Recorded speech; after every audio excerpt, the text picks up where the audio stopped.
College है जहां कोई भी मनुष्य गुरु टीचर नहीं, स्वयं निराकार भगवान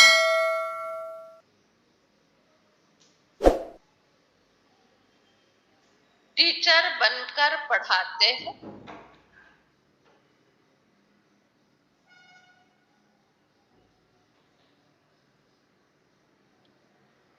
यह ऐसा विचित्र बाप है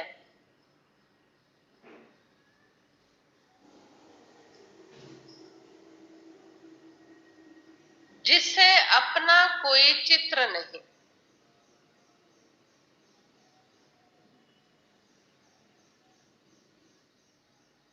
अपना कोई बाप व टीचर नहीं,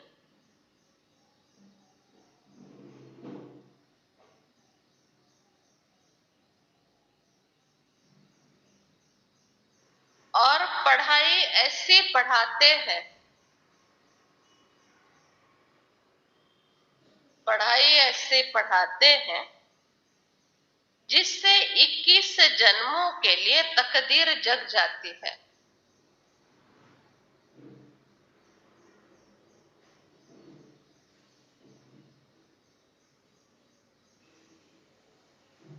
उस पढ़ाई से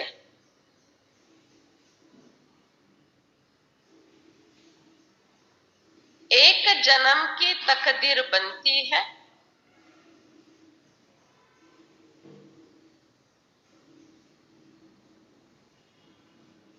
इससे 21 जन्मों की बनती है।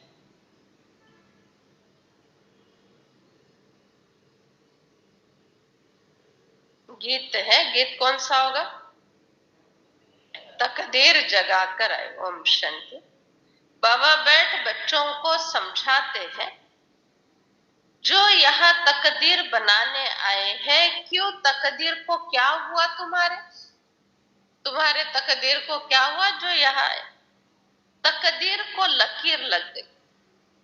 भारत तकदीरवान था, भारतवासी देवी देवताएं थे, तकदीर जगी हुई थी। अभी भारतवासी नर्क के मालिक है तो तकदीर ऊंचाई हुई है। बाबा समझाते हैं, तकदीर बनाने वाला, सभी को दुख से छुड़ाने वाला एक परमात्मा है। यह दुख धाम है। भारत 5000 वर्ष पहले सुख धाम था। सबकी तकदीर तब जगी हुई थी। अब तकदीर सोई है। सारे मनुष्य सृष्टि की तकदीर जगाने वाला एक रचयिता परमात्मा पिता है। अब तुम जानते हो, भारत में सभी मनुष्य सुखी थे। कौन से मनुष्य? ऐसे नहीं सतयुग में इतने सब मनुष्य थे, नहीं। पहले पहले 9 लाख थे। देवी देवता धर्म की शुरुआत थी।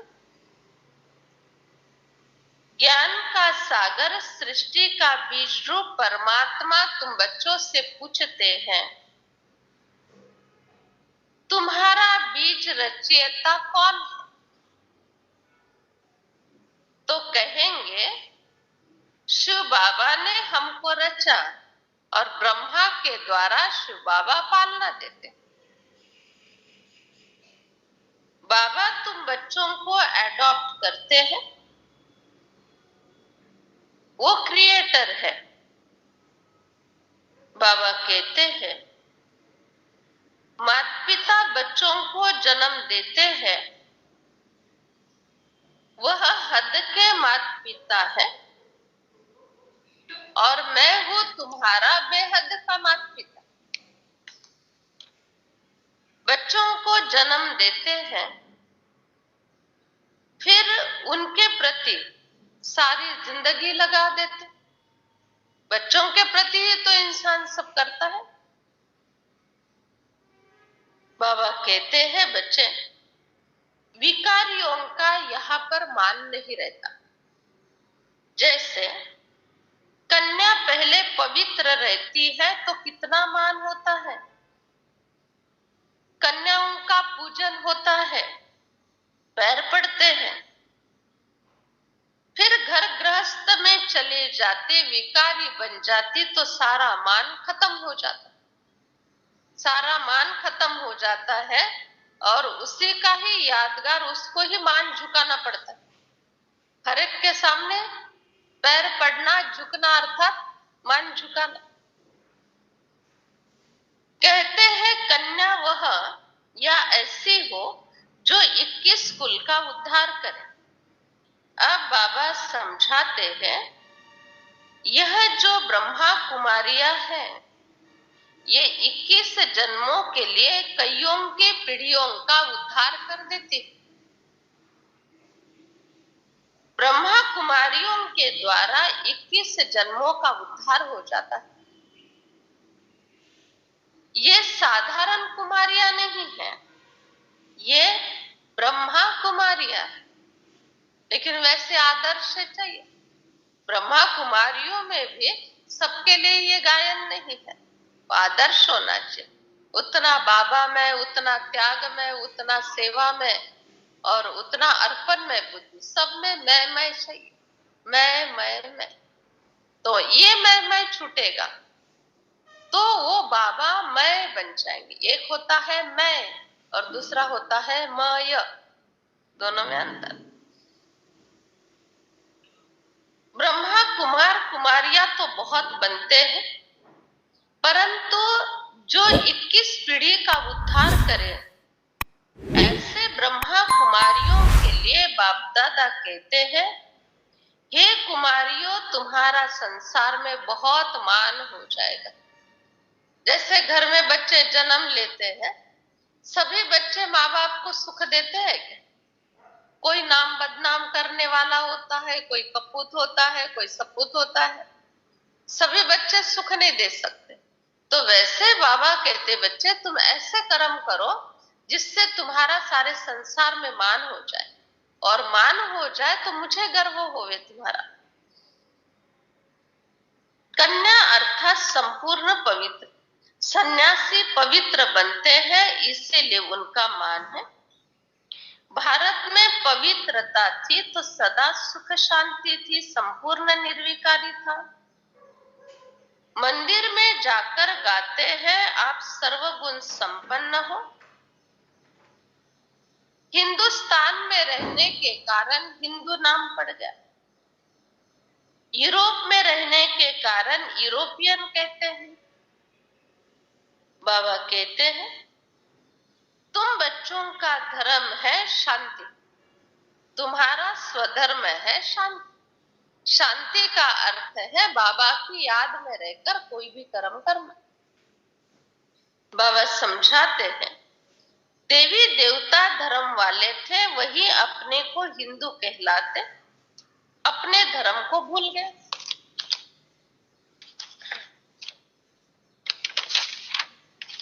कोई आदि सनातन देवी देवता धर्म के नहीं।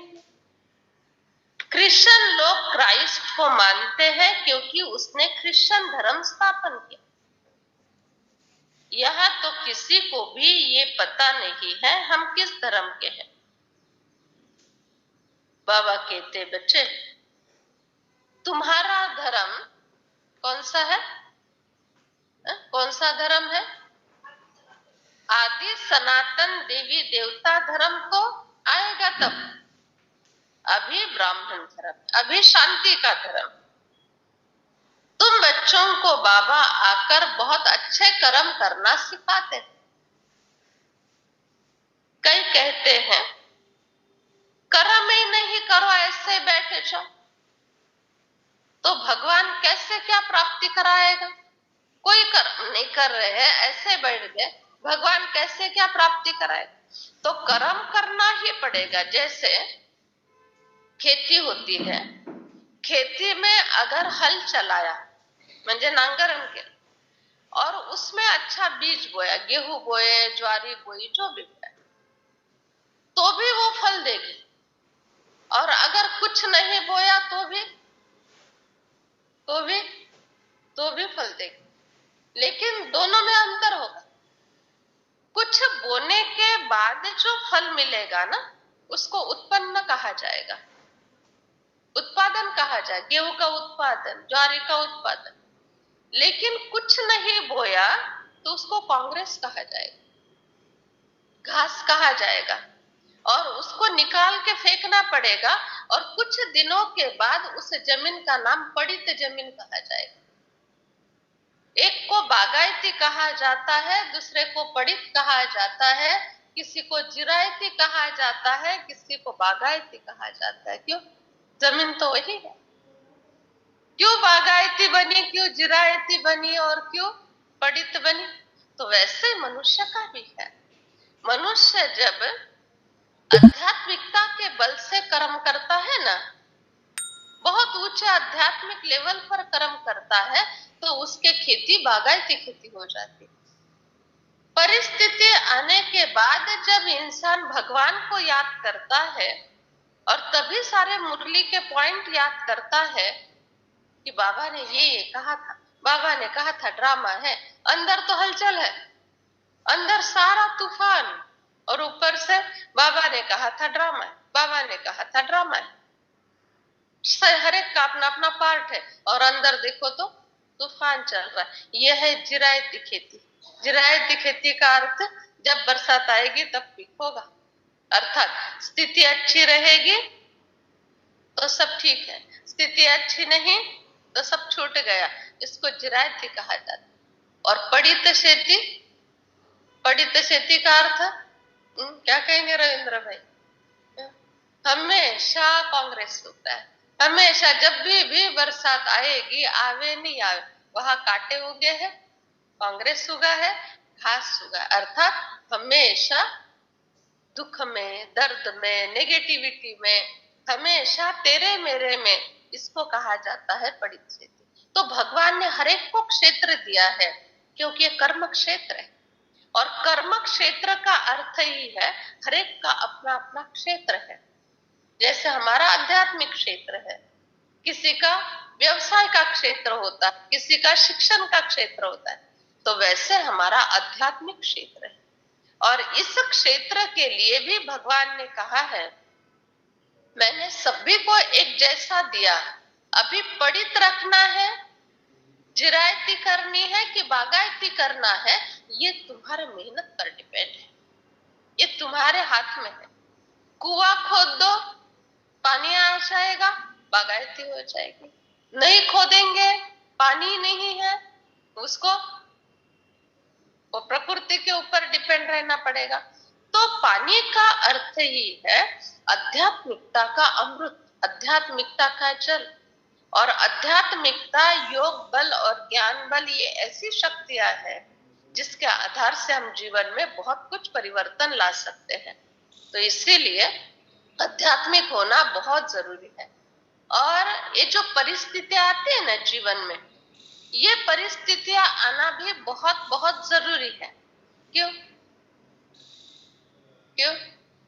क्योंकि हम बाबा के शब्दों से ना कम सीखते हैं, परिस्थितियों से ज्यादा सीखते। और फिर क्या कहते, आम्ही चांगला अनुभव घेतला है ना, खूप उन्हाळे पावसाळे बघितले, ऐसे ऐसे कहते हैं ना। बाबा ने समझाया, बच्चे माया आएगी, पेपर आएंगे, कभी उतार चढ़ाव होगा, ये समझा ना, तो समझने से इतने पॉइंट बुद्धि में रहेंगे, ऐसा ऐसा होगा, ऐसे ऐसे होगा, ये पॉइंट बुद्धि में रहेंगे। युद्ध कर रहा है किसी राजा को, और उसको युद्ध के मैदान में सिर्फ सिखा दिया, जब सामने वाला स्ट्रांग है ना, तब ये ब्रह्मास्त्र उठाना, जब सामने वाला थोड़ा सा सामान्य लेवल का है ना, तभी इसी शस्त्र से युद्ध करना। ये सारे शस्त्र दे दिए, दधीची ऋषि की हड्डी के भी शस्त्र दे दिए, और शस्त्र उठाकर प्रैक्टिकल में युद्ध कैसे करना है ये मालूम ही नहीं। शस्त्र तो बड़े बड़े हैं, लेकिन युद्ध कैसे करना है ये सिखाया ही नहीं, तो शस्त्रों से काम होगा? शस्त्र नहीं भी हो ना, लेकिन युद्ध करना आता है वो कैसे भी व्यवस्था कर लेगा। लेकिन शस्त्र और युद्ध करना नहीं आता है वो फेल हो जाएगा। इसीलिए ये मुरली जो है ना, ये रोज के शस्त्र है। और योग बल जो है वो युद्ध करने की ताकत है, और मनन चिंतन युद्ध करने की ताकत है। इसीलिए कहा जाता है मनन। मनन का अर्थ है मन का अन्न, मन अधिक अन्न माना मनन। तो मनन करने के बगैर हम सुखी दुखी हो ही नहीं सकते, ना आध्यात्मिक बन सकते हैं। सारी शक्तियां हमारी बाहर से नहीं आती है, यहां से आती है सब शक्तियां। विचार जैसे चलते हैं उसी के आधार से स्थिति बन जाती है, और फिर हम कहते हैं इसके कारण मैं सुखी हूं, इसके कारण मैं दुखी हो गई, किसी के कारण कुछ नहीं हुआ, मैंने क्या उठाया उसके कारण मुझे आज जो फील हो रहा है ऐसा। इसीलिए बाबा कहते हैं बच्चे बहुत अच्छी तरह से खेती का ध्यान रखो, हमेशा हरी भरी मेरी खेती होनी चाहिए, और वो होगा अभ्यास से और चिंतन से। और उसके लिए एक बात का थोड़ा सा डर रखो, थोड़ा डर भी होना चाहिए। ऐसा नहीं हम तो है बाबा के बच्चे, हम बिंदास से। एक बार मधुबन में हम ऐसे क्रॉस कर रहे थे और कोई माता मेरे साथ थी, तो गाड़ी फास्ट आ रही थी थोड़ी। हमने कहा माता जी रुको, बोला नहीं नहीं ये बाबा की गाड़ियां है, ये बाबा का घर है, यहाँ कैसे क्या एक्सीडेंट होगा, कुछ नहीं देखने का, चले जाने का बिंदास। समझा? ऐसा नहीं है ना, गाड़ी गाड़ी का काम करेगी, एक्सीडेंट एक्सीडेंट का काम करेगा। और हमको ठीक से क्रॉस करना है तो चाहे बाबा का कैंपस है शांतिवन का, चाहे शांतिवन के गेट के बाहर रोड क्रॉस करना है, चाहे बंबई की हेवी ट्रैफिक क्रॉस करनी है, ये अटेंशन तो हमारा होना चाहिए। बाबा का घर है और गाड़ी वहां पर चल रही है, तो बाबा क्या करे अगर हम ऐसे बिंदास चले। बोला कुछ नहीं देखना होता है, बाबा की याद में चले जाने का, सब ठीक हो जाता है। ऐसा नहीं होगा। तो इतना अंधश्रद्धा में चल के भी नहीं चलता है। तो कहां पर कौन सी युक्ति और कैसी स्थिति बनानी है, तो ये हमको समझ में आना चाहिए। बाबा कहते हैं कोई भी पतित आत्मा धर्म स्थापन नहीं कर सकता। जो जो धर्म स्थापक होते हैं वो पहले पवित्र रहते हैं, फिर अपवित्र शरीर में प्रवेश करके धर्म स्थापन करते। जैसे गुरु नानक को बच्चे आदि थे, फिर उसमें पवित्र आत्मा ने प्रवेश किया और सिख धर्म की स्थापना की। ब्रह्मा का शरीर भी पतित था, उसमें ज्ञान सागर बाबा है। बाबा कहते हैं बच्चे तुम्हें हमेशा अच्छे कर्म करने हैं जिससे तुमको सुख मिलेगा। कई बच्चे कहते हैं हम तो अच्छे कर्म करते हैं फिर भी दुखी क्यों। बाबा कहते ऐसा हो ही नहीं सकता। हमारे दृष्टिकोण से अच्छा कर्म हुआ, लेकिन भगवान के दृष्टिकोण से वो पाप बन गया। ऐसा भी होता है कई बार, किसी के दृष्टिकोण से वो कर्म ठीक नहीं हुआ, लेकिन जिसने जो कर्म किया वो बहुत हाई लेवल का हो गया, ऐसा भी हो सकता है। तो कर्म अच्छे करो तो सुख मिलेगा। अगर कर्म ठीक नहीं है ना, तो सब कुछ ठीक ठाक होते हुए भी बहुत उदासी हो, ये निशानी है उसकी। सब कुछ ठीक ठाक चल रहा है, बेवजह बेचैनी, बेवजह उदासी है, बेवजह तकलीफ है, दुख में है, दर्द में है, समझ जाना कोई तो नेगेटिव एनर्जी मेरे पीछे लगी हुई है जो तकलीफ दे रही। और हमेशा अच्छे कर्म का मतलब ये थोड़ी है मुरली सुना दिया बहुत अच्छा कर्म हो गया, मुरली सुन लिया अच्छा कर्म हो गया, नहीं, ये नहीं है। अच्छे कर्म का अर्थ कितनी सत्यता थी उस कर्म में, कितना बलिहारपना, कितनी अर्पणमय बुद्धि थी। जैसे मुरली सुना रहे, मुरली सुनाते समय कितनी अर्पणमय बुद्धि, कितनी बलिहार, सुनते समय और कुछ भी याद नहीं आए, ये प्रामाणिकपना बहुत जरूरी। जीवन में अगर सत्यता है ना, तो कभी भी हमारे जीवन में दुख आ ही नहीं सकता। इसीलिए भगवान को सत्यम शिवम सुंदरम ही कहा जाता है। पवित्रम शिवम सुंदरम, आनंदम शिवम सुंदरम नहीं, सत्यम। और सत्य में सब कुछ आ जाता है। सत्य में टाइम वेस्ट नहीं करना, ये आ जाता है। सत्य में बाबा की याद में भोजन करना, ये आ जाता है। एक्यूरेट दिनचर्या आ जाती, मनन चिंतन शुभ भावना शुभकामना, ये सारी बातें सत्य में आ जाती। सत्यता और पवित्रता, ये दो बातें जीवन में बहुत ऊंची है। तभी ही जीवन में सुख मिलेगा, ऐसे मांगने से सुख नहीं मिलेगा। बच्चे बहुत अच्छी रीति सेटल्ड हो गए इसलिए मैं सुखी हो गई, ऐसा नहीं होता है। बच्चों ने बहुत अच्छे मार्क्स ले लिए, इंटरव्यू में पास हो गए, बहुत अच्छा जॉब मिल गया, इससे सुखी नहीं होता है। ये तो उनका अपना भाग्य है। हमारा सुख दुख जुड़ा हुआ होता है जिस मार्ग पर चल रहे, जिस भी मार्ग, चाहे ब्रह्मा कुमारी के आध्यात्मिक मार्ग पर, चाहे फिर दुनिया के प्रोफेशन के मार्ग पर, चाहे शिक्षण क्षेत्र में कहीं पर भी चल रहे हैं, उस मार्ग पर हम एक्यूरेट चल रहे हैं। भले ओम शांति में नहीं आ, भले ब्रह्मा कुमारी इसमें नहीं, चलो ठीक है, लेकिन जहां आप बिजनेस कर रहे हैं, जहां आपका व्यवसाय है या नौकरी है, वहां पर आपके जीवन में कितनी सत्यता है। चाहे गृहिणी है, और गृहिणी सारा दिन घर में रहते, बच्चे स्कूल में चले जाते, सारा दिन घर में रहते, तो भी आचरण में कितनी सत्यता है, इस पर डिपेंड है उसका सुख दुख। तो जिस मार्ग पर हम चलते हैं, उस मार्ग पर बड़ी सत्यता चाहिए। बस सत्यता का अर्थ ये भी नहीं, एक वाक्य भी जिंदगी भर झूठ नहीं बोला। सत्यता का अर्थ हमको जो पसंद है और जो बाबा ने कहा ये पाप है ये पुण्य है, उसी के अनुसार सब कुछ कर, जिसमें दूसरों का भी कल्याण समाया हुआ हो और खुद का भी भला समाया हुआ हो, इसको सत्यता कहा जाता है। बाबा समझाते हैं, मैं तुम आत्माओं को बैठकर समझाता हूं, मेरा अवतरण भारत में होता है, मुझे अपना शरीर नहीं है। ब्रह्मा विष्णु शंकर को भी अपना सूक्ष्म शरीर है। बहुत करके सफेद पोषधारियों का साक्षात्कार होता है। करोड़ों आत्माएं हैं, सतयुग में इतने शरीरधारी नहीं होंगे। अगर सतयुग में इतने होते तो अब तक तो खरोड़ों आत्माएं हो जाती। तुम बच्चे जानते हो, तुमको कोई साधु सन्यासी आदि नहीं पढ़ा रहे हैं, तुमको तुम्हारा पिता पढ़ा रहा है। इस बाबा को कोई बाप नहीं है। ब्रह्मा विष्णु शंकर का भी कोई बाप नहीं। कृष्ण का कोई बाप था, कौन था कृष्ण का पिता? वासुदेव।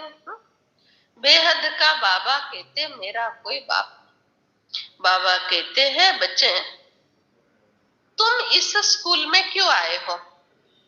क्यों आए हो स्कूल में? परिगा बहन क्यों आए स्कूल में? तुम आए हो राजयोग की विद्या लेने के लिए, राजयोग की शिक्षा लेकर राजा महाराजा बनने के लिए। मैं राजा महाराजा नहीं बनता, तुम बच्चे बनते हो। पूज्य श्री लक्ष्मी श्री नारायण थे, सतयुग में राज्य करते थे। निराकार बाबा इस शरीर में विराजमान होकर पढ़ाते हैं। तुम आत्माएं पढ़ती हो ज्ञान का सागर, शांति का और सुख का सागर। बच्चे कभी भी बाबा को भूलना नहीं, बाबा का हाथ छोड़ना नहीं। बाबा का हाथ छोड़ने से डूब जाते हैं, डूब जाएंगे ना। डूब जाएंगे का अर्थ शरीर से नहीं डूबेंगे। तैरना आता है तो जल में हो जाए सृष्टि, फिर भी नहीं डूबेंगे। डूबने का अर्थ सुख शांति सारे जीवन से खलास हो जाती है। एक श्रापित जीवन जीने लगता है इंसान। ऊपर से कहेगा नहीं सब कुछ ठीक ठाक चल रहा है, अंदर से हर एक बाबा का अनुभव याद आएगा, हर एक दृश्य याद आएगा। एक बार हनुमान और सारी बंदर सेना जो पुल बनना था ना, उसके लिए पत्थर डाल रहे थे। तो जैसे ही बंदर सेना ने सागर में पत्थर डालना शुरू कर दिया, सारे गांव में समाचार फैल गया, चमत्कार हो गया, चमत्कार हो गया। क्या चमत्कार हुआ?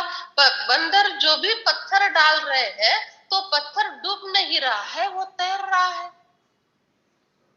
राम के पास भी ये समाचार चला गया, पत्थर डूब नहीं रहा, तैर रहा है। राम को भी बड़ा आश्चर्य लगा कि पत्थर तैर कैसे रहा है, ये क्या सच है?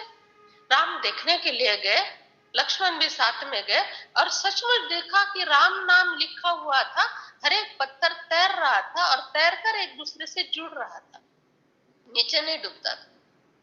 राम ने सोचा मैं भी डाल कर देख। राम ने एक पत्थर उठाया और डाला सागर में। वो पत्थर डूब गया, वो पत्थर तैरा नहीं। तब सभी ने कहा आश्चर्य आश्चर्य, चमत्कार चमत्कार। क्या हुआ? अब ये हुआ कि राम नाम लिखा हुआ बंदर सेना ने डाला हुआ हर एक पत्थर तैरा, लेकिन राम ने खुद ने डाला हुआ पत्थर तो डूब गए। अभी हनुमान को भी थोड़ा विचार है, मेरे भगवान की बदनामी हो रही है, मेरे भगवान के लिए लोग बोल रहे हैं इसने डाला हुआ पत्थर तो डूब गए, इसमें इतनी ताकत नहीं है, उससे अच्छा तो बंदरों में ताकत है। तभी हनुमान आया और हनुमान ने कहा जो राम के हाथ से छूटेगा वो डूबेगा नहीं तो क्या तैरेगा? राम के हाथ से जो भी छूटेगा वो तो डूब जाएगा। तो वैसे ही कभी भी राम का हाथ, राम भी नहीं छोड़े इंसान का हाथ और इंसान न छोड़े राम का हाथ, ये संकेत यहां से मिलता है। इसीलिए कभी भी राम के हाथ से छूटना नहीं, नहीं तो डूब जाओगे, ये बताए। तो वैसे बाबा कहते बच्चे, बाबा का बनना जितना आसान है उतना आसान छोड़ना नहीं करना। बनाया मैंने इसलिए आसान है, छोड़ते हो तुम इसलिए कठिन है। तुम्हारे में अभी भूत नहीं होना चाहिए। किस किस में भूत है? किस किस में है भूत? है क्या किसी में? सबके निकल गए ना, ऑनलाइन वाले सबके भूत निकल गए। भूत अर्थात पांचविक। भूत जब आता है ना तो क्या होता है? जिसमें भूत होता है, प्रैक्टिकल में जिसमें भूत होता है उसका क्या अवस्था होती है? दूसरे ज्यादा डरते हैं, उसको भान नहीं रहता मेरे में भूत है, वो तो मानता भी नहीं मेरे में भूत है, तो उसकी तकलीफ देखकर दूसरे ज्यादा डरते हैं। दूसरों की उसकी बहुत सेवा करनी पड़ती है और वो एकदम निसंकल्प बिंदास रहता है ना? ऐसे तो भूत अगर है तो जितना दूसरों को तकलीफ होगी उतना उस आत्मा का हिसाब किताब बन जाएगा। ऐसा कभी नहीं समझना हम तो बिंदास चल रहे, हमको कोई तकलीफ नहीं। नहीं, हमारे कारण अगर किसी को तकलीफ होती है तो हमारा हिसाब बन जाएगा। इसीलिए ना भगवान ने किसी देवता को, किसी धर्मस्थापक को, किसी महात्मा या सन्यासी ऋषि मुनियों को फल देने के लिए रखा नहीं। फल देने के लिए खुद को ही रखा। मैं खुद ही फल दूंगा। क्यों? क्योंकि सारे के सारे मेरे बच्चे हैं और मैं ही बच्चों के साथ यथार्थ न्याय कर सकूंगा। बाकी जिनके अपने 2 बच्चे हैं, 4 बच्चे हैं, जिनके अपने 1000 लाख शिष्य हैं, वो न्याय नहीं कर पाएगा क्योंकि उनमें लिमिट आएगी। इसीलिए सारे अनगिनत जितने भी बच्चे हैं वो सारे के सारे मेरे हैं, मैं न्याय करूंगा, मैं फल दूंगा, उसमें कोई गलती नहीं हो सकती फल की। बाबा कहते 21 जन्मों के लिए तकदीर बनाते, वो तकदीर बनाते हैं एक जन्म के लिए। स्कूल में पढ़ाई पढ़ते हैं, कमाई करते हैं, अपना और दूसरों का निर्वाह करते हैं। उन स्कूलों में एक जन्म की तकदीर बनती है। जन्म जन्मांतर के लिए बैरिस्टर बनेंगे क्या? जन्म जन्मांतर के लिए इंजीनियर बनेंगे क्या? एक जन्म में पढ़ लिया, वो डिग्री साथ में लेकर गए और देखो मैंने पिछले जन्म में तो बहुत मेहनत करके इंजीनियरिंग की डिग्री ली थी। अभी दे दो मुझे जॉब, नहीं चलेगा। दुनिया भारत का सबसे बुद्धिमान व्यक्ति श्रीकांत जिस्कर सबसे बुद्धिमान माना जाता था। 45 साल की उम्र में शरीर छोड़ दिया, सारी डिग्रियां। बुद्धिमान किस लेवल पर माना जाता? इतनी डिग्रियां ली और इतने आयु में ली, इतना अच्छे मार्क्स लिए, उसको बुद्धिमान कहा जाता। बाबा के नजर में बुद्धिमान वह, दुनिया की कोई डिग्री नहीं, लेकिन मेरे हर एक विषय में वो आत्मा पास है। सबसे पहला विषय मेरे पास आने के बाद समझदारी का, उसमें पास है। एडजस्टमेंट का, उसमें पास है। उसमें सारे टॉप कर लिया। मैनेजमेंट, पालना, श्रीमत पर चलना, ये सारे अनगिनत मेरे विषय हैं। इन विषयों में जिन्होंने टॉप किया वही बन जाता है विश्व का महाराजा महाराजा। और फिर ये जो डिग्री है ना, ये अनेक जन्म आजे बाबा ने कहा 21 जन्मों तक डिग्री देने की समर्थी परमात्मा में है। तुम बच्चे कहते हो बाबा हम आपके हैं, बाबा कहते हैं हाँ बच्चे मैं तुम्हारा हूं, तुम भी कल्प पहले हमारे थे अब फिर बने हो। ये है ईश्वर का बाप बच्चों से स्नेह। आत्मा परमात्मा अलग रहे बहुकाल। 5000 वर्ष पहले तुम बच्चों को हेल्दी वेल्दी बनने के लिए यह नॉलेज दी थी। इस नॉलेज के आधार से तुम बहुत हेल्दी और वेल्दी बन जाते हो। हेल्दी बन जाते हो क्योंकि तन सेवा में लगता है, और वेल्दी बन जाते हो क्योंकि विचार सागर मंथन चलता है। पढ़ाई से तकदीर बनती है। वह हद की पढ़ाई से तकदीर बने न बने, बेहद के पढ़ाई से तकदीर बनती है। हद की पढ़ाई काम में आए न आए, लेकिन बेहद की पढ़ाई जरूर काम में आएगी। जैसे किसी ने कितनी भी डिग्रियां ली हो, शरीर छोड़ दिया, दूसरे जन्म में प्रश्न का उत्तर याद रहेगा? नहीं। लेकिन किसी ने आध्यात्मिकता में श्लोक कंठ कर लिए, आध्यात्मिकता कर ली, भक्ति कर ली, बहुत अच्छे संस्कारों से जिए, दूसरे जन्म में बचपन से ही गीत गाना शुरू कर देगा, बचपन से ही आध्यात्मिकता के श्लोक बोलना शुरू कर देगा। क्यों? क्योंकि ये सतो प्रधान पॉजिटिव पढ़ाई है। आध्यात्मिक पढ़ाई, धार्मिक पढ़ाई, ये सतो प्रधान पॉजिटिव पढ़ाई होने के कारण ये संस्कार में चली जाती है।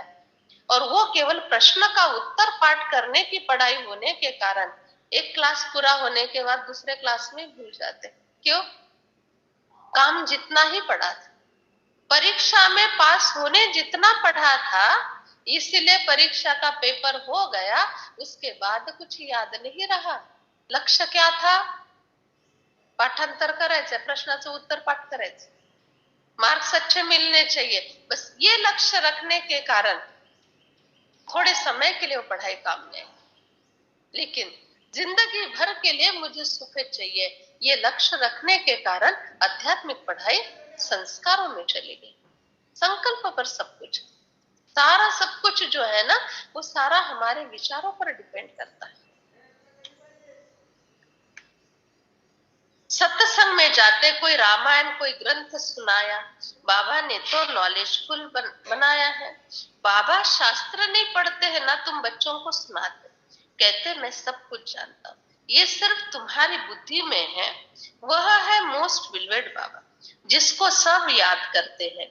इस पतित पुरानी दुनिया में आकर सुख घने रहो। तुम माता पिता हम बालक तेरे, अब सम्मुख आकर तुम बच्चे बने। बाबा विचित्र है, उनका कोई शरीर नहीं, परंतु चित्र के आधार के बिगर शिक्षा कैसे देंगे? क्योंकि शिक्षा लेने वाले सारे चित्रधारी हैं, इसीलिए मुझे साकार का आधार लेना पड़ता है। बाबा कहते साकार के बिना तो मैं तुमको ना पढ़ा सकता, ना तुम्हारी सुन सकता, ना बोल सकता, ना पालना दे सकता। साकार का बहुत बहुत महत्व है। इस साकार को जानना अर्थात मुझे जानना, इसको पहचानना अर्थात मुझे पहचानना। ये टीचर नहीं है, लेकिन इसके बगैर मैं तुम्हारा टीचर भी नहीं बन सकता। ब्रह्मा तुम्हारा टीचर नहीं, इनको भी कुछ मालूम नहीं, ये भी अभ्यास करते हैं, लेकिन इनके बगैर मैं तुमको मुरली नहीं सुना सकता, पढ़ा नहीं सकता। बाबा कहते भगवान उवाच, मैं निराकार हूं, ब्रह्मा देवताय नमः, विष्णु देवताय नमः कहा जाता। ब्रह्मा भगवान नहीं है, लेकिन ब्रह्मा के बगैर संसार का कोई कार्य भी नहीं चलता है। भले वो भगवान नहीं है, भगवान के डायरेक्शन पर कर रहे हैं, लेकिन भगवान के डायरेक्शन पर 100% बलिहार गए। भगवान के डायरेक्शन पर हर एक कर्म किया। इसीलिए देखो, जो भी बात है ना आध्यात्मिकता में सबसे ऊंचे लेवल की, सबसे ऊंचे लेवल की कोई बात है, उसके आगे ब्रह्मा नाम लिखा हुआ है। जैसे ब्रह्मा मुहूर्त, मुहूर्त तो कहते हैं, लेकिन ब्रह्म मुहूर्त, कॉमन मनुष्य मुहूर्त देखते हैं, और ब्रह्म मुहूर्त में योगी बैठकर ब्रह्मा से ताकत लेते। भोजन तो सभी कहते हैं, लेकिन ब्रह्मा भोजन किसी किसी को मिलता है। व्रत तो सभी पालन करते हैं, लेकिन ब्रह्मचर्य कोई कोई करता है, सभी नहीं कर पाते। तो वैसे ही ब्रह्मास्त्र, सबसे बड़ा शस्त्र, ब्रह्मास्त्र चलाने के लिए परमिशन चाहिए। ब्रह्मा की परमिशन लेनी पड़ती, शिव की परमिशन लेनी पड़ती है, ऐसे नहीं चला सकते। लक्ष्मण ने ब्रह्मास्त्र चलाया, राम ने चलाया, लेकिन परमिशन लेकर चलाया जिसने दिया।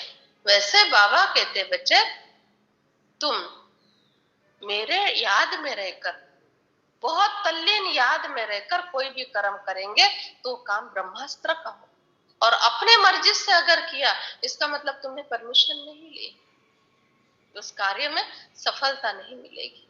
तो ब्रह्मास्त्र अर्थात बाबा के महावाक्य, और तल्लीन अवस्था केवल परिस्थिति आने के बाद, कोई दुख संकट आने के बाद, बहुत अच्छे अच्छे शस्त्र बुद्धि में आ रहे हैं, मैं ऐसा करूंगी, मैं वैसा करूंगी, ऐसा होता ही।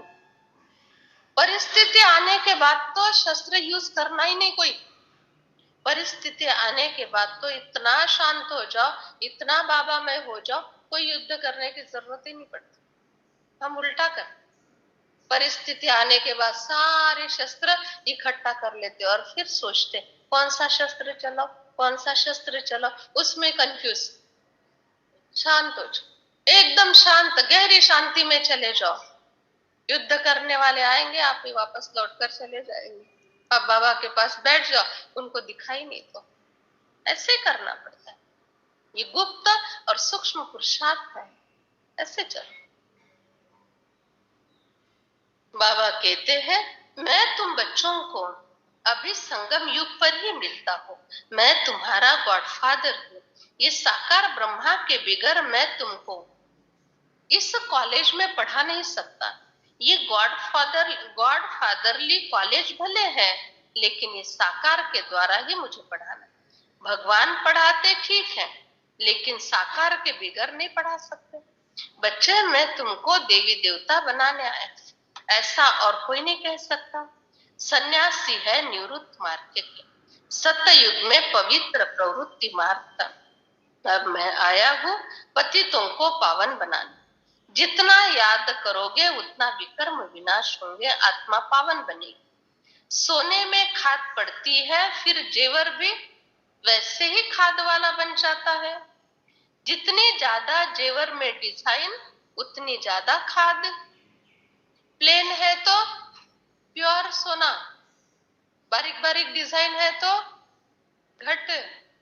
वैसे ही प्लेन बुद्धि है, निष्पाप बुद्धि है, प्योर सोना, और बारीक बारीक डिजाइन है। जितनी बारीक डिजाइन, बारीक डिजाइन का अर्थ है इसने ऐसा किया मुझे दुख हुआ, इसने ऐसा किया मेरा अपमान हुआ, इसने ऐसा बोला मुझे बुरा लगा। ये है बारीक बारीक डिजाइन।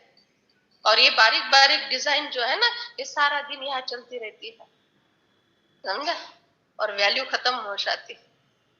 रोजमर्रे त्याला कोण रडे असं म्हणतात.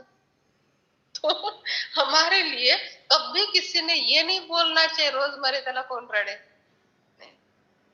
कितना इंप्रेशन खराब हो जाए, रोजमर्रे त्याला कोण रडे.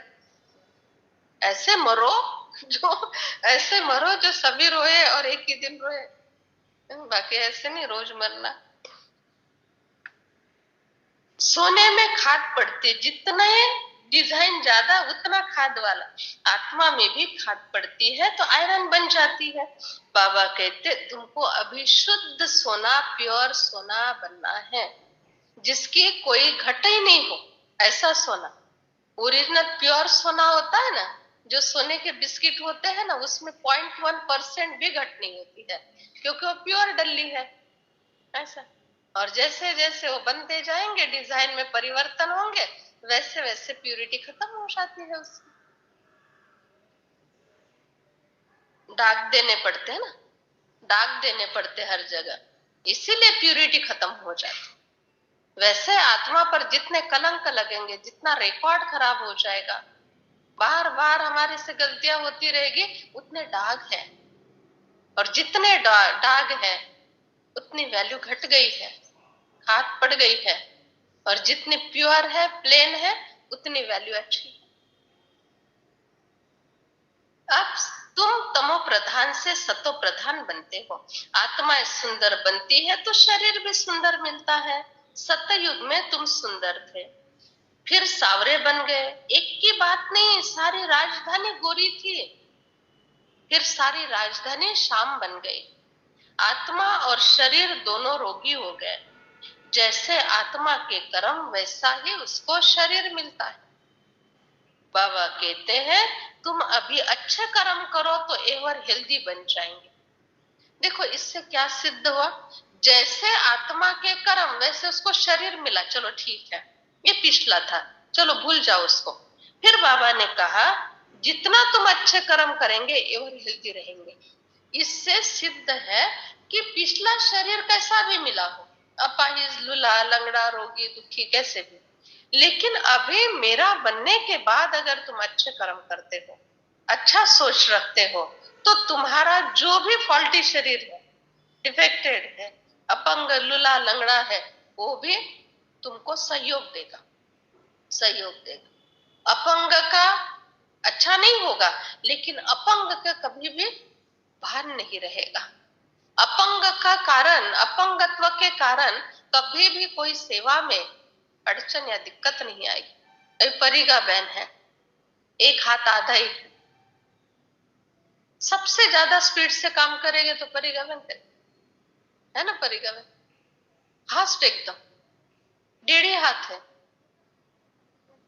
सिर्फ उन्होंने एक बार कहा फक्त सोंगणी करता येत नाही, बाकी कुठेच अडचण नाही. हमारी इतनी सी उंगली भी कट गई, थोड़ी सी एक्स्ट्रा नाखून भी कट गया तो भी दिक्कत आ जाती. दिवाळी लागली, दिवाळी लागली, सारखं बघत रहते, दिवाळी लागली. ऐसा है. क्यों? क्योंकि हमको आदत पड़ गई 2 हाथों से और 10 उंगलियों से काम करने की. उन्होंने प्रकृति से वरदान ले लिया, भगवान से वरदान ले लिया, और 1.5 हाथ और 5 उंगलियां, उससे काम करने की आदत डाली. कोई दिक्कत नहीं आ रही है. इतनी प्रकृति हमको मदद करती है. प्रकृति हमारी माँ है, हर हाल में सेट करना सिखाती है. हर हाल में तुम सेट हो जाओ, मैं फुल फोर्स से तुमको मदद करूंगी. लेकिन अगर तुम्हारा मन सेट नहीं है तो तुम्हारा तन फिर सेट नहीं रह सकता. तुम मन से स्ट्रांग बन जाओ. एक अंधा भी एवरेस्ट चढ़ गया, एवरेस्ट शिखर चढ़ गया. क्यों? एक विल पावर के आधार से. एक व्यक्ति जिसको दोनों हाथ दोनों पैर नहीं है, संसार में कितना प्रसिद्ध हो गया. एक अपंग वैज्ञानिक, पूरा अपंग, कुर्सी से उठ नहीं सकता, संसार का सबसे बड़ा वैज्ञानिक बना. ये किसकी शक्ति पता है? ये शरीर की शक्ति के कारण है? नहीं, ये सारी आत्मा की शक्ति है. निर्मल शांता दादी को 32 साल के आयु तक ही सभी ने कहा था ये ज्यादा समय जिएगी नहीं, बालदमा है. इसीलिए 100 क्रॉस कर लिया. 101 साल में उम्र में निर्मल शांता दादी ने शरीर छोड़ा. ऐसे इतनी ताकत है मनोबल में, और उस इतने प्रचंड ऊर्जा के शक्ति में हम किसमें लगा रहे हैं? मला करमतच नाही, मला दुःखच आहे, मला उदासीच वाटत, माहिती नाही माझ्या काय करणी तर नाही केली, ऐसे ऐसे ऐसे बोलते हैं, ऐसे भी बोलते। करनी का अर्थ पता है क्या होता है? करनी का अर्थ करनी, करनी, करनी माना करना, कर्म। जैसी करनी वैसे भरनी कहते हैं ना, तो करनी शब्द किसमें आया? ये हमारे कर्म है, कोई करनी नहीं करता है, ये हमारी करनी है जो परेशानी के रूप में सता रही है, और हमने फोकस किया है करनी पर। वो करनी नहीं होती है, ये करनी होती है मेरी अपनी करनी ही मुझे वो तकलीफ दे रही है। करनी ठीक कर लो, सोच ठीक कर लो, बोल ठीक कर लो, कोई करनी नहीं, कोई ठोका नहीं है ना? क्या ठोका? हम ठोके जाते हैं अपने करने से, खुद ही खुद के करने से ठोकते है ना? बराबर है ना? हाँ, बाबा ने चैलेंज किया है, तुम्हारे अंदर अगर पॉजिटिव ऊर्जा है, तुम बाबा में है, कोई तुमको तकलीफ नहीं दे सकता। तुम्हारी करनी ही तुमको ठोक ठोक कर ठीक करती है। अगर तुम ठीक नहीं चलते हो तो फिर क्या? इसीलिए नाम है करनी ठोका ऐसे थोड़ी नाम पड़े, दुनिया में नाम भी ऐसे नहीं पड़े हैं, ये बड़े सोच समझ कर नाम दिए।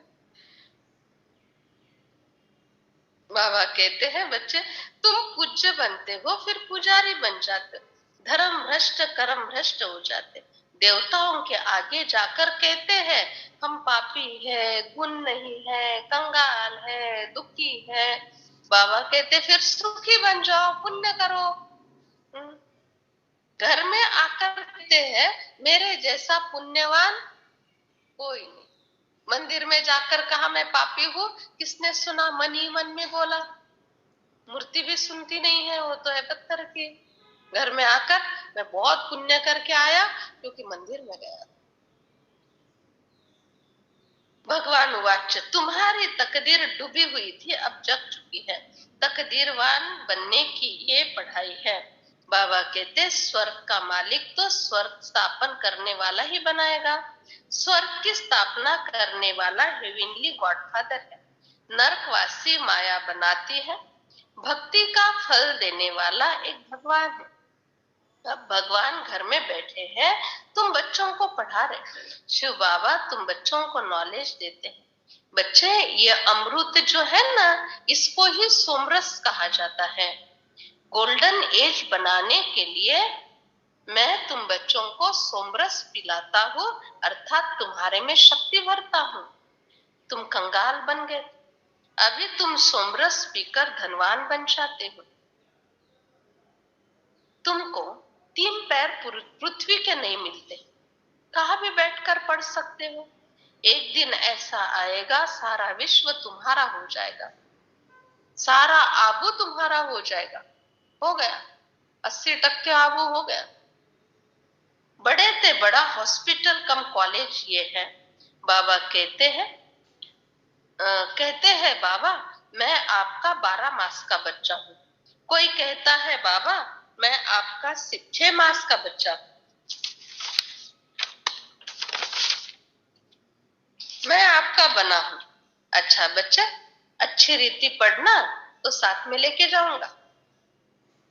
भले 12 मास के 6 मास के हो, महत्व मास का नहीं है, महत्व भावना का है। सन्यासी ब्रह्म तत्व को याद करते हैं, बाप को छोड़ रहने के स्थान को याद करते हैं।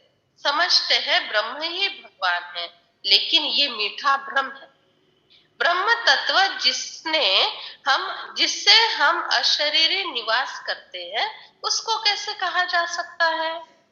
फिर मैं कहता हूं कि ब्रह्म में लीन तो कोई हो ही नहीं सकता, और वो कहते हैं ब्रह्म में लीन हो जाएंगे। बाबा समझाते हैं यह दादा शास्त्र पढ़े हुए थे, फिर भी मुझे नहीं जानते थे। अब इनको मैं सुनाता हूँ, इनकी आत्मा सुनती। मैं इनके बाजू में आकर बैठ जाता हूँ, तुमको पढ़ाता। ये भी सुनता है, इनके मुख से ही पढ़ाता। तुमको देही अभिमानी बनाता हूं।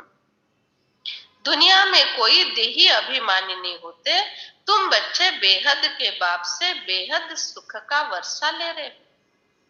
बाबा कहते हैं बच्चे, यह कोई भी शास्त्र की बात नहीं सुनाई जाती है, यह डायरेक्ट परमात्मा आकर तुमको ज्ञान की बातें सुनाते हैं। तुम बच्चे सारे संसार के मालिक बन जाते हो। ये कोई कल्पना है क्या? कल्पना है क्या? बनेंगे क्या सारे के सारे मालिक? तुम बच्चे सारे संसार के मालिक बन जाते हो। बनेंगे सारे मालिक? बनेंगे सारे मालिक? नहीं बनेंगे। फिर बाबा ने क्यों कहा हा? मालिक बनेंगे, डिपार्टमेंट अलग अलग होंगे। अच्छा ये बात अच्छी है, डिपार्टमेंट अलग होंगे लेकिन मालिक जरूर बनेंगे है? अभी संदीप भाई का डिपार्टमेंट जो भी होगा उसका इंचार्ज होगा, है तो मालिक हुआ। जिसका जैसा पद, तो सभी मालिक नहीं बनेंगे। लेकिन यही मुरली ब्रह्मा के लिए चली है, और ब्रह्मा के लिए शिव बाबा ने कहा बच्चे मैं तुमको मालिक बना। यही मुरली अष्टरत्नों के लिए चली है, जो प्रैक्टिकल में मालिक बनने वाले हैं। तो जो मालिक बनने वाले हैं उनके लिए वो पॉइंट लागू है, और जो नंबरवार बनने वाले हैं उनके लिए नंबरवार की पॉइंट लागू है, और जो दास दासी बनने वाले उनके लिए दास दासी की पॉइंट लागू। एक ही मुरली से सभी के लिए लागू हो जाती है बातें, अलग अलग। लेकिन बाबा कहते हैं मैं तुम बच्चों को वर्षा देने के लिए आया हूं। तुम याद करते हो बेहद के बाबा को। शिव बाबा की आत्मा इनमें है, दोनों निराकार हैं। बच्चे साकार तुम्हारी मदर भी है, तो साकार तुम्हारा फादर भी है। इनके बिगर मेरा काम नहीं चल सकता, तो इनके बिगर तुम्हारा काम कैसे चलेगा? नहीं चलता है साकार के बिगर। हम कितना भी अहंकार में आए ना, मुझे कोई किसी की जरूरत नहीं है, बड़ों की। यह अहंकार आया कि उसके ऊपर से छत्र छाया हट जाती है। ये ब्रह्मा कुमारी के जो नियम है ना, ये स्थूल नहीं है, ये शक्ति स्थूल नहीं, ये सूक्ष्म में बहुत काम करती है, बहुत काम करती। साकार के बिना नहीं चल सकता। इवन मधुबन में भी जाना है तो अभी ऑनलाइन रजिस्टर की सिस्टम बनी हुई है। वो सेवा केंद्र के थ्रू ही ऑनलाइन रजिस्ट्रेशन होगा, तो ही वहां पर एकोमोडेशन मिलता है, नहीं तो नहीं मिल सकता। साकार की चिट्ठी के बगैर तो जा ही नहीं सकते। तो यहाँ के यहाँ ग्राउंड लेवल पर साकार के बिना काम नहीं चल सकता है, तो इतने हाई लेवल पर कैसे काम चलेगा? इसीलिए बाबा कहते बच्चे साकार के सामने भी तुम सही होना बहुत जरूरी है, क्योंकि साकार के सही के बगैर मैं तुमको कुछ दे नहीं सकता। और सही कब होगी? सही कब होगी? जब कर्म सही है, सोच सही है, वाणी सही है, तो सही, नहीं तो नहीं। हाँ? सही नहीं तो नहीं। अच्छा, मीठे मीठे सिखिलधे बच्चों प्रति माता पिता बाप दादा का याद प्यार और गुड मॉर्निंग। रूहानी बाबा की रूहानी बच्चों को नमस्ते। रूहानी बच्चों की रूहानी माता पिता बाप दादा को याद प्यार गुड। बहुत बहुत पहली पॉइंट, पढ़ाई पर पूरा ध्यान देकर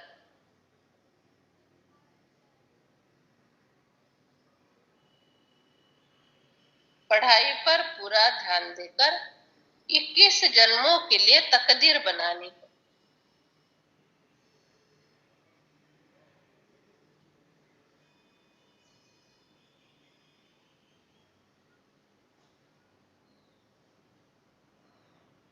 एक बाबा की मत पर चलकर अपना खाना आबाद करना है।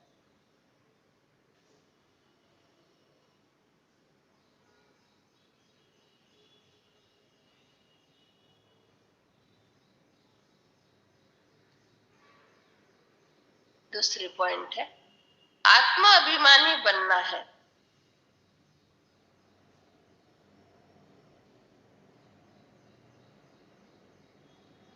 आत्म अभिमानी बनना है।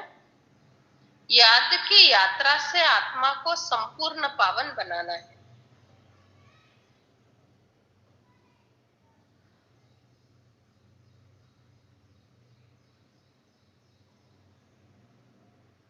याद की यात्रा से संपूर्ण पावन बनाना है। वरदान, सदा अपने आप में शुभ उम्मीदें रख। दिल शाह बनने वाले, सदा अपने आप में शुभ उम्मीदें रख। दिल शाह बनने वाले बड़ी दिल फ्राक दिल भव। बड़ी दिल फ्राक दिल भव। सदैव अपने में शुभ उम्मीदें रखो, कभी ना उम्मीद नहीं बनो। जैसे बाबा ने हर बच्चे में शुभ उम्मीदें रखी। कोई कैसे भी है, बाबा लास्ट नंबर में भी कभी दिल शिकस्त नहीं होने देते। सिद्धो तैयारी रखना बात। सदा उम्मीद रखी तो आप भी अपने से, दूसरों से, सेवा से कभी ना उम्मीद दिल शिकस्त नहीं बनो। दिल शाह बनो। शाह माना फ्राक दिल। सदा बड़ी दिल वाले बनो। कोई भी कमजोर संस्कार धारण नहीं करो। नॉलेजफुल बन, माया के भिन्न भिन्न रूपों को परखकर विजयी बनो। बड़ी दिल वाला अर्थात जसं मराठी म्हणतात ना मोठं मन, खूप मोठं मन आहे त्यात। अभी मन दिखाई दिया क्या मोटा है कि छोटा है? व्यवहार से पता चला ना मन बड़ा है कि छोटा है। ऐसा स्लोगन, आप और बाप, आप और बाप दोनों ऐसे कंबाइंड रहो जो तीसरा कोई अलग न कर सके।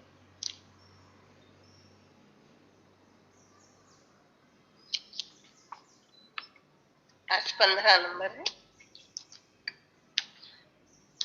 इस एक जन्म के सोमानधारी सारे कल्प के सम्मानधारी बन जाते हैं। उन्हें अपने राज्य में प्रजा द्वारा सम्मान प्राप्त होता है और आधा कल्प भक्तों द्वारा सम्मान प्राप्त होता है। इस लास्ट जन्म में भक्त द्वारा देवात्मा व शक्ति रूप का सम्मान देखते व सुनते हो। कितना सिक व प्रेम से अभी भी सब आपको सम्मान दे रहे हैं। अच्छा, ओम शांति। ऑनलाइन पर सुनने वाले सभी बाबा के बच्चों को बाबा के घर से बहुत बहुत याद, प्यार और ओम शांति। सभी को सतगुरुवार का भोग भी स्वीकार हो और बाबा के घर से खास याद प्यार भी स्वीकार। आज आप लोगों को दिखाएंगे कि किस तरह से बाबा के घर में जहाँ पर हमको जगह मिली है तो वहाँ किस तरह से अपना बाबा का कार्य चलेगा, कैसे शिवलिंग वहां पर बनेगा। तो बाहरी रूप जो है उसका वैसा लेंगे सेम। थोड़ा सा फर्क आता ही है ना, थोड़ा डिजाइन में, आर्किटेक्ट में, इसमें उसमें फर्क आएगा थोड़ा, लेकिन अंदर की डिजाइन जो है वो उन्होंने सिर्फ देवी देवता या अपना ब्रह्मा कुमारी का लिया है कि त्र्यंबकेश्वर के नजदीक होने के कारण और कृष्णेश्वर से भी नजदीक होने के कारण, कृष्णेश्वर और त्र्यंबकेश्वर इसके सेंटर में आ जाता है ना ये, तो इसीलिए हम लोग 12 ज्योतिर्लिंगम लेंगे। जैसे 12 ज्योतिर्लिंगम का वहां मंदिर है, जैसे मूर्ति है, वो सारा वहां पर डिजाइन करेंगे। ऐसा संकल्प है। आप लोग भी इमेजिन करो, ऐसा नहीं समझो ये दीदी का काम है, दीदी देख लेंगे। नहीं, आप लोगों को राजधानी में आना है ना, 12 ज्योतिर्लिंगम के साथ साथ हमको भी पूजे जाना चाहिए ना। तो इसलिए हमेशा मनसा संकल्प, जो जो अच्छे मनसा सेवाधारी है तो उनको इमेजिन करना है। एक दिन हम सभी जाएंगे और वो बस करके जाएंगे और सभी वहां बैठकर योग करेंगे, वहां भोजन करेंगे, ब्रह्मा भोजन करेंगे, आएंगे और फिर वो जगह जो जो देख लेंगे वहां रोज इमेजिन करना कि इस तरह से यहाँ पर स्थान बनेगा। पूरा वो स्थान रहने के हिसाब से कम होगा, वहां केवल भाई लोग ही रह सकते हैं, बहनें नहीं रह सकेगी। बहनें गई तो भी 2-4 दिन, एक दिन रहेगी सेवा जितनी और वापस आ जाएगी। वो भाई लोगों के रहने का स्थान है, इसीलिए फिर वहां पर भाइयों का रहने का और बाकी सब भक्त लोगों के लिए या जो भी आएंगे शिरडी में जाने वाले, शिरडी में जाने वाला हर एक व्यक्ति वहां पर आना जरूर है। वो आगे जाएगा ही नहीं, वहां आएगा। जैसे रामनवमी, दत्त जयंती आदि समय भीड़ होती है, तो वहां से जाए बिगर आगे नहीं बढ़ सकता, क्योंकि वहां पर ही विसावा है। विसावा स्थान जो बना हुआ है ना दुनिया वालों का, वो बहुत छोटा सा विसावा, वहां 2 मिनट की दूरी पर है। वहां इतनी व्यवस्था नहीं है, लेकिन हम विसावे के हिसाब से और निवारे के हिसाब से व्यवस्था करेंगे वहां पर। ठीक है। अच्छा, ओम शांति।